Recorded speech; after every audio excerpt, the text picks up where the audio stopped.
क्यों जी। Welcome back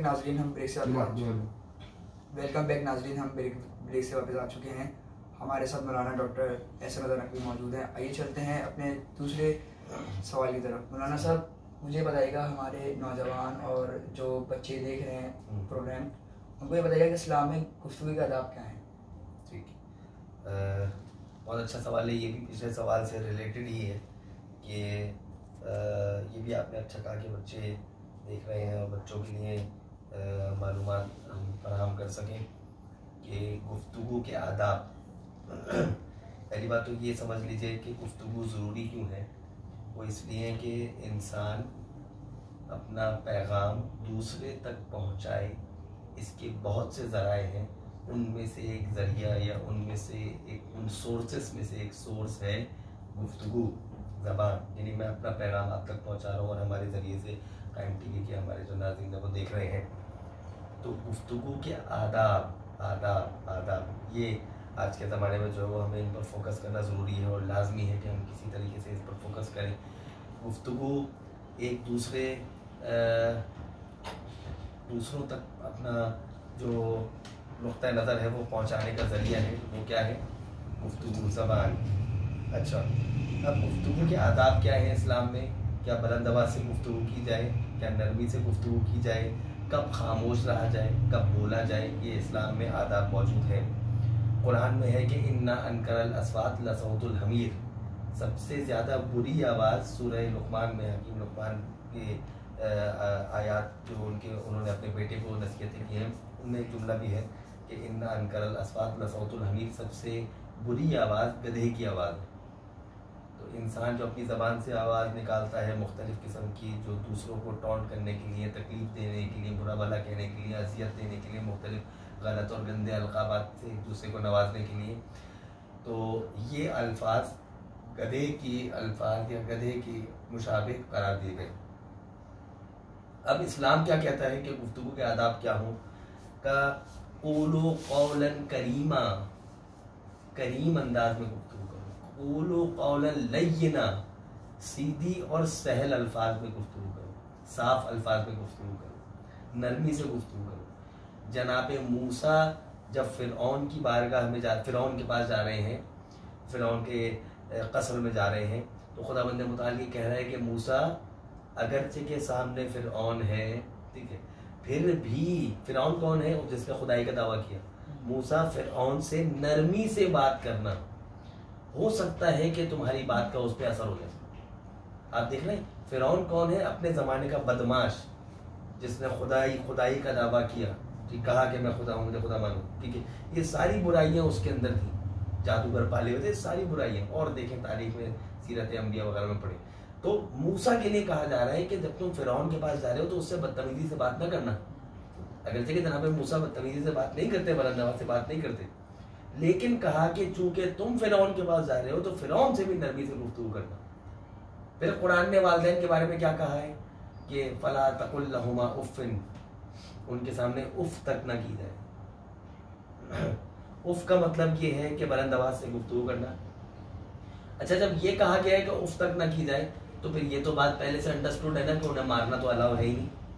हाँ, जब बुलंद आवाज़ से गुफ्तगू नहीं कर रहे हैं तो फिर नहीं करनी चाहिए, तो फिर तो मारना अलाउ है ही नहीं। अब फरमा रहे हैं कि वालिदैन के साथ क्या कहा कि वक़्फ़िज़ जनाहका ज़ुल्ल मिनर रहमा, अपने कंधों को उनके सामने झुका दो और कहो कि वक़ुल रब्बिरहमहुमा कमा रब्बयानी सगीरा, कि पालने वाले जिस तरह से इन्होंने मेरे बचपन में मुझ पर रहम किया, मेरी तरबियत की, तो परवरदिगारा इनके बुढ़ापे पर तू भी इन पर रहम फरमा। ठीक है, तो गुफ्तगू के आदाब इस्लाम में बयान किए गए हैं। सूरह बनी इसराइल में आप देखिए कि फरमाते हैं कि ज़मीन पर ऐसे अकड़ कर ना चलो, ये भी एक अदब है। ठीक है, अकड़ के ना चलो यानी क्या कि ऐसे कि तुम ज़मीन को फाड़ खाओगे। ये तो तकब्बुर हो गया कि इंसान जो है वो इस अंदाज में गुफ्तगू या इस अंदाज में ज़मीन पर चले। कब वही चलता है कि जिसकी ज़बान में सख्ती होती है। फिर कुरान ने एक और मकाम पे कहा कि लौ कुन्तु फज़्ज़न गलीज़ल क़ल्बि लनफ़ज़्ज़ू मिन हौलिक फ़बिमा रहमतिन मिनल्लाहि लिन्त लहुम, लौ कुन्त फज़्ज़न गलीज़ल क़ल्बि लनफ़ज़्ज़ू मिन हौलिक, कि आप रहमत बना के भेजे गए हैं रसूलुल्लाह, ठीक है। अगर आप सख्त मिजाज होते, रसूलुल्लाह के लिए कहा जा रहा है, अगर आपकी आवाज बुलंद होती, अगर आप बदतमीज होते, तुंदखो होते, ठीक है, या आप एटीट्यूड दिखाते, तो क्या होता, लनफज़्ज़ू मिन हौलिक, ये जो अफराद आपके सामने बैठे हैं ना, ये सब यहाँ से चले जाते। देखिए, अगर इंसान गुस्से में बुलंद आवाज से गुफ्तगू करता है तो हर कोई इंसान उसको अवॉइड करता है। आपने अपनी फ्रेंड सर्किल में, हमने अपने फ्रेंड सर्किल में भी देखा होगा कि अगर 6, 7, 8, 10 लड़कों का ग्रुप है, मैं बार बार जो है वो नौजवान तबके की तरफ ही वही मिसाल पेश करना पसंद करता हूँ, क्योंकि ज़ाहिर हमारा नौजवान तबका देख रहा है और हमारा एम भी यही है कि तरबियत उनकी हो जाए। तो 8-10 लड़कों का जो ग्रुप है, उनमें एक आध लड़का ऐसा होता है जिसको बड़ा गुस्सा आता है।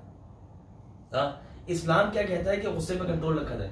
अच्छा, तमाम जितने भी अफराद है ना, बच्चे उस ग्रुप के, वो सब उस बच्चे से जो गुस्सा करता हो ना, उसको अवॉइड करते होंगे। क्यों करते होंगे?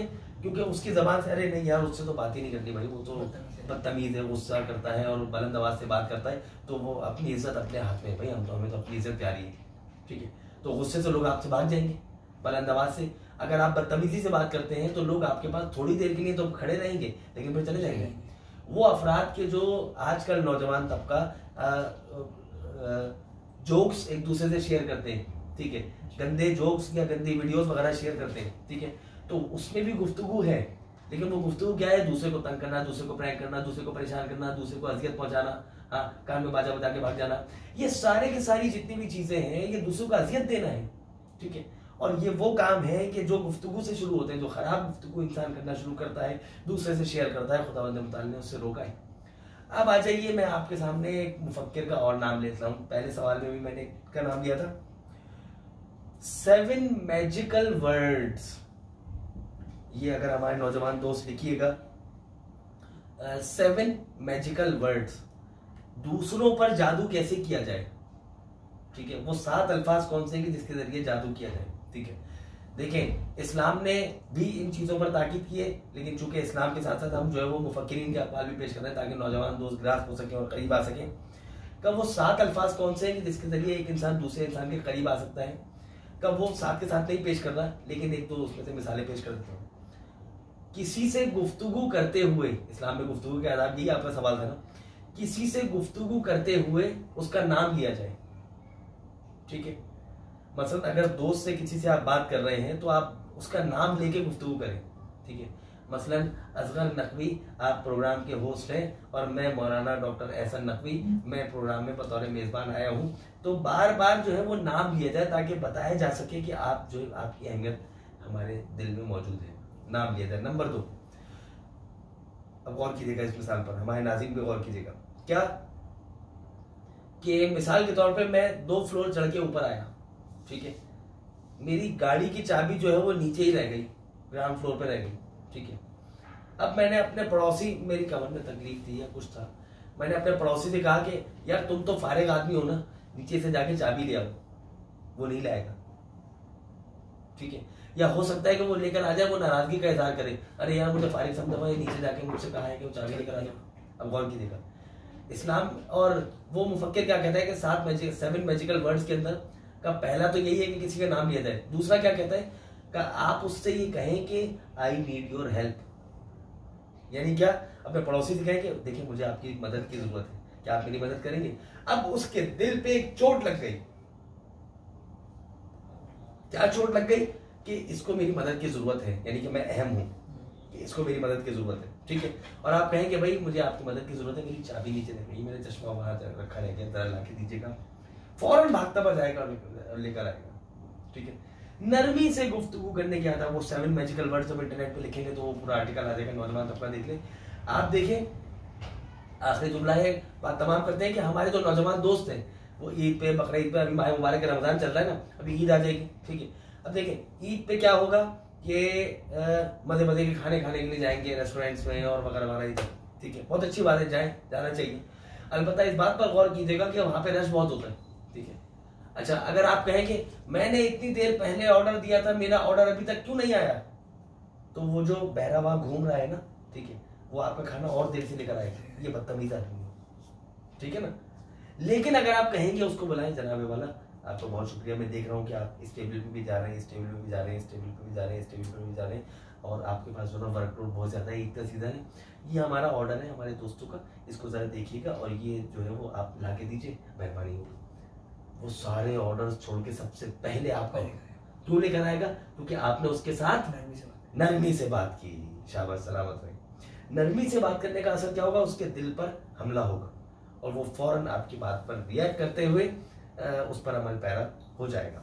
तो मैं नौजवान दोस्तों को भी पैगाम दूंगा कि अपनी गुफ्तगू में नरमी पैदा करें। और पहला सवाल जो था हमारा, उसको भी मैं तकरार कर दूं, सलाम से गुफ्तगू का आगाज करें। देखें किसी बंदा मोमिन को देखें, ज़ियारत करें तो मुस्कुराएं, मुसाफहा करें, ठीक है, मुआनिका करें, ठीक है। मुआनिका करने के बाद सलाम, मुसाफहा, मुआनिका ये सब हो गया। उसके बाद गुफ्तगू शुरू होगी तो गुफ्तगू के आदाब में नरमी बरतें ताकि लोग आपकी तरफ करीब आना शुरू हो जाएं और आपको पसंद करने लग जाएं। बहुत बहुत शुक्रिया मौलाना साहब, आपने इस सवाल का बहुत अच्छा जवाब दिया। चलिए नाज़रीन, हमारे प्रोग्राम का वक्त ख़त्म हो जाता है, देखते रहिए काइंडली।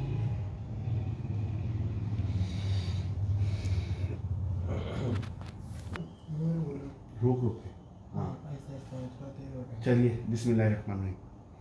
चलिए नाज़रीन, अब हम अपने पहले सवाल की तरफ बढ़ते हैं। दोबारा।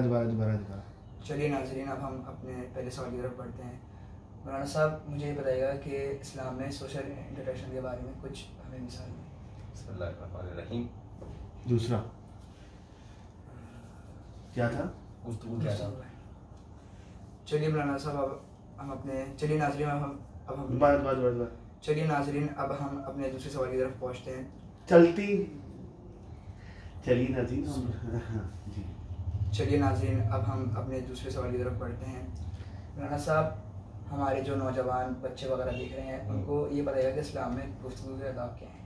बिस्मिल्लाहिर्रहमानिर्रहीम। बिल्कुल। क्यों? अस्सलाम वालेकुम नाज़रीन, मैं आपका मेज़बान असगर रज़ा नकवी कायम टीवी की स्पेशल रमज़ान ट्रांसमिशन में आपकी खिदमत में हाजिर हूँ। आज हमारे स्टूडियो में हमारे मनकबत ख्वां और नात ख्वां मौजूद हैं, मुर्तज़ा मेहदी। आइए चलते हैं उनकी तरफ और उनसे पूछते हैं कि वो हमारे नाज़रीन को क्या सुना रहे हैं। अस्सलाम वालेकुम मुर्तज़ा। मुर्तज़ा, आज आप हमारे नाज़रीन को क्या सुना रहे हैं? बिस्मिल्लाहिर्रहमानिर्रहीम। एक नात के 2 अशार तमाम नाज़रीन की समातों में नज़र करता हूँ। जी बिस्मिल्लाह, फिर माइक हम उसकी तरफ देते हैं। जी मुर्तज़ा, बिस्मिल्लाह कीजिए आप। तो आई क्यों थे? जल्दी चले जाते। बिस्मिल्लाह।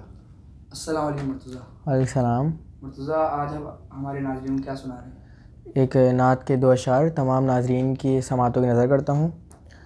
मुस्तफ़ा आपके जैसा कोई आया ही नहीं, मुस्तफ़ा आपके जैसा कोई आया ही नहीं, आता भी कैसे जब अल्लाह ने बनाया ही नहीं, मुस्तफ़ा आपके जैसा कोई आया ही नहीं।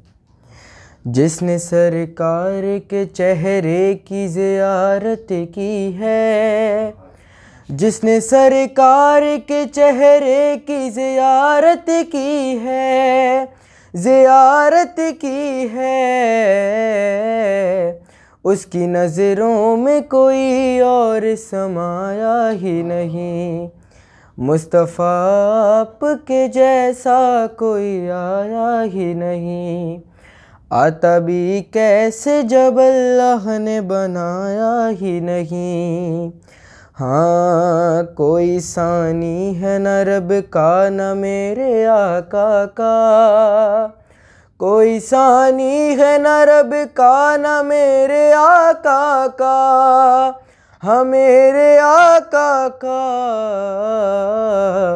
एक का जिस्म नहीं, एक का साया ही नहीं, मुस्तफ़ा आपके जैसा कोई आया ही नहीं, आता भी कैसे जब अल्लाह ने बनाया ही नहीं।